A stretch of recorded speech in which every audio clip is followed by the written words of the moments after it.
네, 안녕하세요. 시계열 데이터 분석 강의를 맡고 있는 LG전자 CDO 부문 정의석 연구원입니다. 오늘은 이제 본격적으로 시계열 데이터 기초에 대해서 한번 이야기해 보려고 합니다. 먼저 시계열 데이터의 개념을 짚고 넘어가야겠죠. 시계열 데이터란 이제 시간의 흐름에 따라서 순서대로 관측되어 시간에 영향을 받게 되는 데이터를 의미하는데요. 쉽게 말해서 시간의 흐름이란 저희가 말하는 뭐 연간, 그 다음에 월간, 그 다음에 주간, 일간 그런 흐름의 데이터들을 말하는 거고, 아래의 데이터 같은 경우는 이제 저희가 코스피 데이터를 한번 가져와 봤는데, 여기서 보는 것처럼 5년치 데이터를 뽑아오면 이렇게 5년치의 데이터를 볼 수 있고, 1년치 데이터를 보면 이렇게 1년치 데이터를 볼 수 있는 것처럼, 이렇게 시간의 흐름에 따라서 저희가 어떤 식으로 정의를 하고 어떻게 관측되느냐에 따라서 좀 다른 파형을 나타낼 수도 있고 해석하고자 하는 게 달라지는 그런 그래프다 라고 이해하시면 되고, 여기서 또 강조하고 싶은 게 시간의 흐름에 따라서 서로 간의 영향이 있기 때문에 시간 정보도 중요하다라는 점 강조하고 싶습니다. 그러면 또 어떤 데이터가 예시가 있을까요? 제가 일하는 근무 환경은 제조 현장이다 보니까 제조 현장에서 발생할 수 있는 다양한 시계열 데이터가 있게 됩니다. 몇 가지 예를 들어보겠습니다. 품질 검사 결과 데이터가 있게 되는데, 보통 이제 제품의 불량률이나 특정 품질 지표를 정기적으로 검사해서 기록한 데이터가 대표적으로 있겠고요. 그 다음에 에너지 사용량 데이터가 있게 되는데, 뭐 전력, 가스, 물 등의 에너지 사용량을 이제 정기적으로 이제 기록한 데이터가 되겠습니다. 그리고 우리가 흔히 뭐 세탁기나 냉장고 등을 만들 때 원재료 소모량이 있는데, 이런 제품 제조에 소모되는 원재료 및 제 비용을 이제 정기적으로 기록한 데이터다 라고 이제 생각하시면 되겠고, 그 다음에 마찬가지로 이제 이런 제조 현장에서 기계들의 센서에서 수집되는 그런 센서 데이터를 이제 주기적으로 수집해서 얻는 데이터가 바로 기계 센서 데이터, 즉 또 다른 말로 인터넷 오브 띵스 IoT 데이터라고도 요즘은 합니다. 그리고 이제 제품 생산, 물류 또는 판매 데이터가 있게 되는데, 이거는 뭐냐면 생산된 제품과 출하된 제품의 수량과 그 다음에 거래가 이루어질 때마다 이제 이를 기록한 데이터다라고 이해를 하시면 될 것 같습니다. 여기서 이제 여러분들이 이런 데이터에 어떤 특징이 있나라고 한번 보시게 되면, 바로 이 정기적으로 뭔가 시간순에 대해서 우리가 어떤 특정한 주기를 갖고 이제 기록한 데이터다라는 특징을 볼 수 있는데요. 바로 앞에서 얘기했던 것처럼 이는 바로 시간과 관련된 데이터다라는 점이 바로 이 시계열 데이터가 갖고 있는 특징이다라고 이해하시면 되겠습니다. 예를 들어서 뭐 과거에 고장난 데이터가 있었는데, 과거에 고장난 기계가 있었는데, 그 기계에 아무것도 조치를 하지 않고 계속 수집이 됐었다면 그 계속 안 좋은 수치가 찍히겠죠. 그런 식으로 과거에 영향이 어떤 특정 사건이 있었으면 거기에 영향을 받아서 미래 시점에도 그거에 따라서 결과가 나온다라고 이제 이해를 하시면 될 것 같습니다. 그러면 이제 가볍게 시계열 데이터에 대해서 한번 살펴봤는데요. 시계열 데이터는 시계열 데이터가 어떻게 구성이 되어 있느냐에 따라서 단변량 시계열과 다변량 시계열로 이야기할 수 있게 됩니다. 왜 이렇게 쉬운 것도 이야기하냐라고 의문점을 가지시는 분도 있겠지만, 이런 단어가 생소하지 않은 분들도 계실 수 있기 때문에 가볍게 짚고 넘어가도록 하겠습니다. 단변량 시계열은 뭐냐면 이제 시간에 기록되는 단일 변수의 연속적인 관측값을 의미하게 됩니다. 즉 우리가 뭐 흔히 머신러닝이나 딥러닝에서 x, y를 이야기하게 되는데, 이 y 하나만의 변수를 가지고 이제 기록하는 값이다 라고 이해를 하시면 되겠고요. 예를 들어서 우리가 주식 가격을 예측하고 싶을 때 그 주식 가격 자체만을 가지고 미래를 예측하는 거다 라고 이해를 하시면 되겠습니다. 뭐 또 온도 기록, 예를 들어서 뭐 요즘 온도가 점점 올라가고 있는 추세를 따르니까 뭐 미래도 올라갈 것이다, 약간 이런 식으로 이거 온도 기록도 예측할 수 있고, 매출 이 데이터가 이제 볼 때도 이제 요즘 매출이 또 올라가고 있으니까 올라갈 것이다, 약간 이런 식으로 이 하나의 변수만 가지고 예측하는 것을 이제 적용 사례라고 한번 예시를 가져와 봤고요. 이제 단변량 시계열의 중요성은 시간의 흐름에 따른 이제 패턴과 트렌드를 이해하는 데 매우 용이하다라는 점을 들 수 있겠습니다. 그리고 참고로 단변량 시계열 같은 경우는 영어로 Univariate Time Series라고도 합니다. 그 다음에 다변량 시계열은, 아까 이게 유니베리어트였으니까 다변량은 멀티베리어트 시계열이라고 하는데요. 정의를 살펴보도록 하겠습니다. 다변량 시계열은 시간에 따라 기록되는 둘 이상의 상호 연관된 변수의 연속적인 관측값을 의미하게 됩니다. 당연히 이제 같은 시간에 기록된 둘 이상의 변수의 시간 내 정보들은 이제 상호 연관된 변수일 확률이 높겠죠. 물론 센서 값들이 상호 연관되지 않을 수도 있긴 합니다. 하지만 이미 같은 시간에 기록됐다는 점에서 연관성이 어느 정도 있긴 하고요. 그리고 실질적으로 뭔가 뭐 얘가 올라가면 얘가 내려가든 아니면 얘가 올라가면 같이 올라가든 이런 식으로 상호 연관된 값이 있을 수도 있기 때문에 이런 것들을 같이 파악해 주는 것이 바로 다변량 시계열의 역할이다 라고 이해를 하시면 될 것 같습니다. 뭐 적용 사례로는 뭐 여기서 조금 더 응용된 사례로 뭐 주식 가격뿐만 아니라 이런 경제 지표를 보기 위해 뭐 주식 가격이든 아니면 뭐 세계 정세든 약간 이런 식으로 다양한 것들을 볼 수 있다라는 점으로 이제 가져왔고, 뭐 기후 모델 예를 들어서 뭐 우리가 내일 기후를 예측할 때 뭐 라니뇨 뭐 이런 것들처럼 그 주변에 뭐 구름이나 이런 습도 이런 것들을 다 확인을 해서 기후 모델을 활용한다든지 이런 식으로 또 이제 가져올 수 있다라는 의미로 한번 가져와 봤습니다.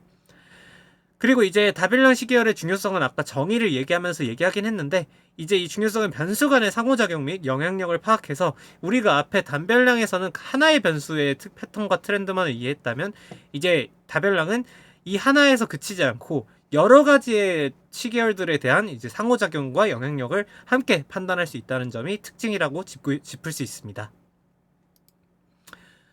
다음은 이제 시계열을 분해를 할 수 있게 되는데요. 시계열 분해란 타임 시리즈 디컴포지션이라고 해서 이제 주로 아래 세 가지로 구분할 수 있게 됩니다. 바로 트렌드, 그 다음에 계절성, 그 다음에 잔차, 레지듀얼이라고 하는데요. 그림을 살펴보시면 조금 더 이해가 쉬울 수 있습니다. 다음 그림은 제가 뭐 구글 트렌드에서 아이스크림을 검색해서 나온 결과인데요. 보시면 뭐 이렇게 보시면 이게 무슨 트렌드지? 라고 이해를 못 하실 수도 있습니다.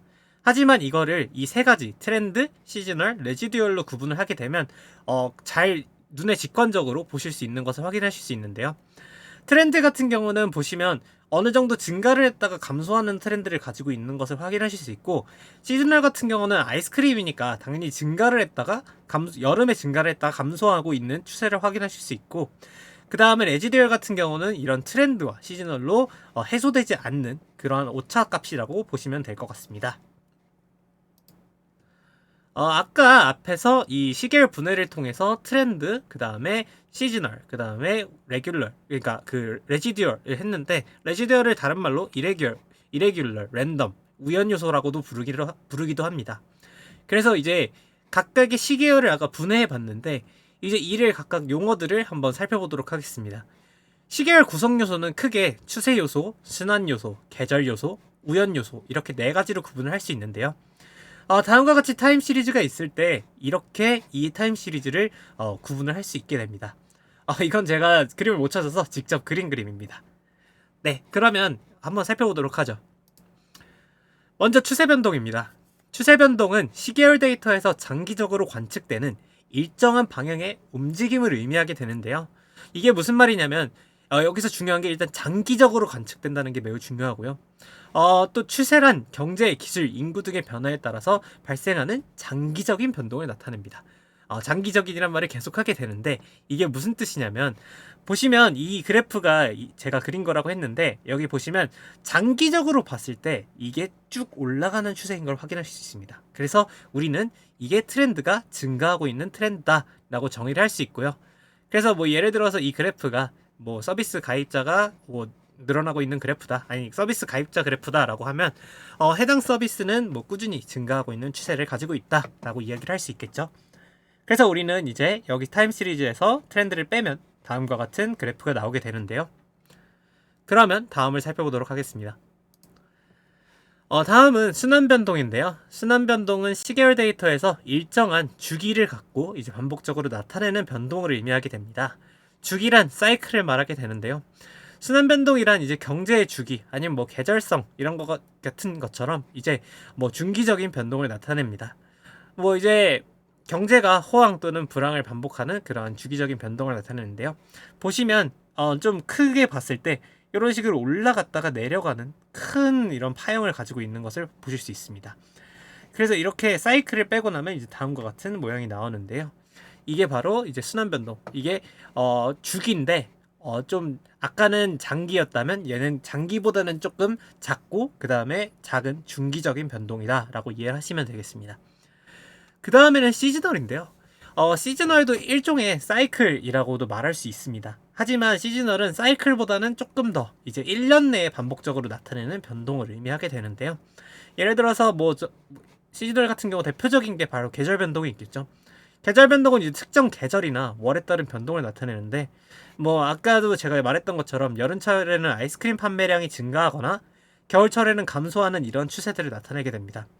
아까 보시면 이 사이클 같은 경우는 조금 더 파형이 되게 완만하게 이렇게 그래프 전반에서 이렇게 한번 위로 올라갔다 내려가는 걸 보실 수 있는데, 시즈널 같은 경우는 이제 하나의 그래프에서도 여러 번 오르락 내리락 하는 것을 확인하실 수 있습니다.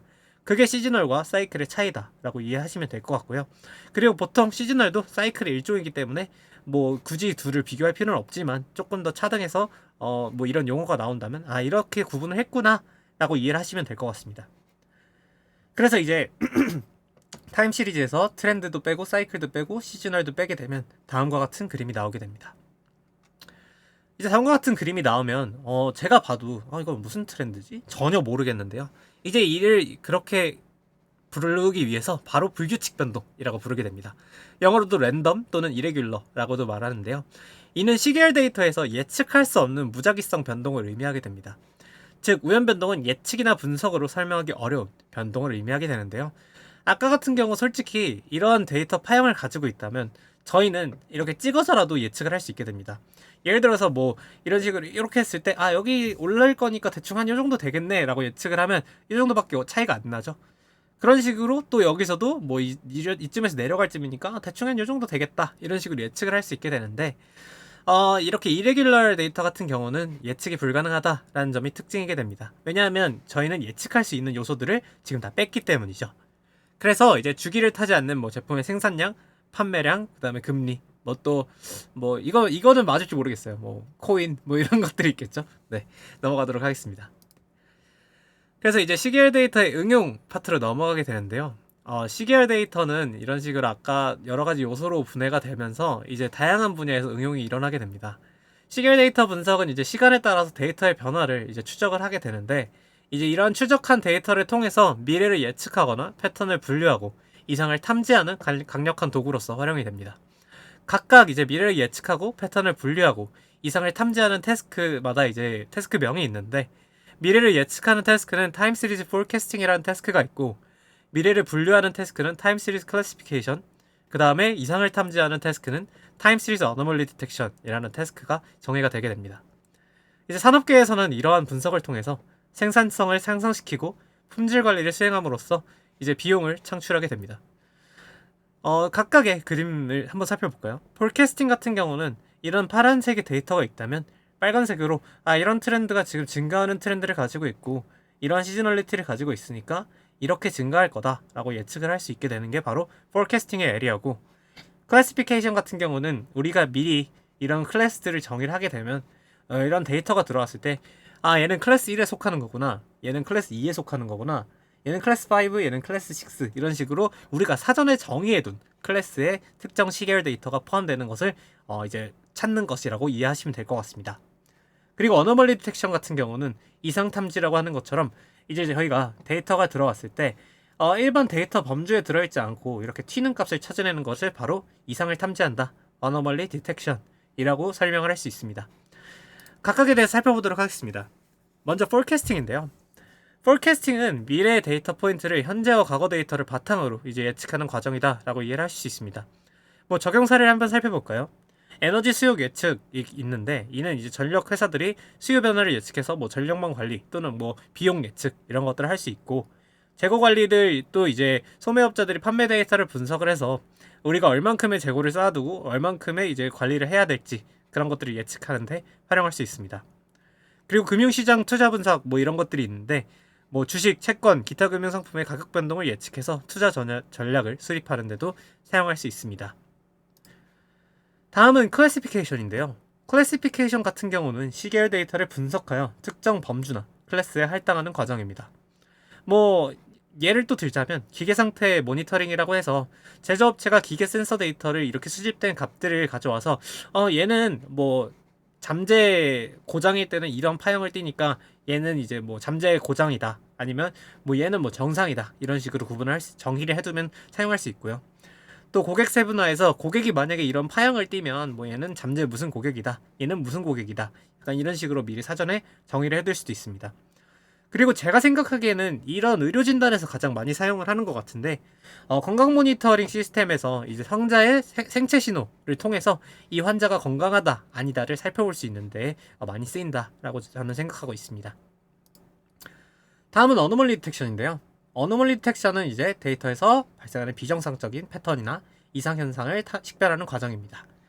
산업 사례로는 뭐 사이버 보안에서 네트워크 트래픽 데이터에서 이상 행동을 탐지해서 보안 침해를 식별하는 바로 뭐 로그 어노멀리 디텍션 같은 것들이 있고요. 그 다음에 이제 뭐 저희가 제조에서 많이 쓰는 생산 라인 이상 탐지라고 해서 제조업체가 이제 생산 중에 발생할 수 있는 결함이나 품질 문제를 조기에 발견하는 목적을 가지고 있는 생산 라인 이상 탐지가 있게 됩니다. 그리고 환경 모니터링이라고 해서 환경 데이터를 분석을 해서 오염 또는 기후 변화의 이상 징후를 감지하는 그런 태스크들이 있는데요.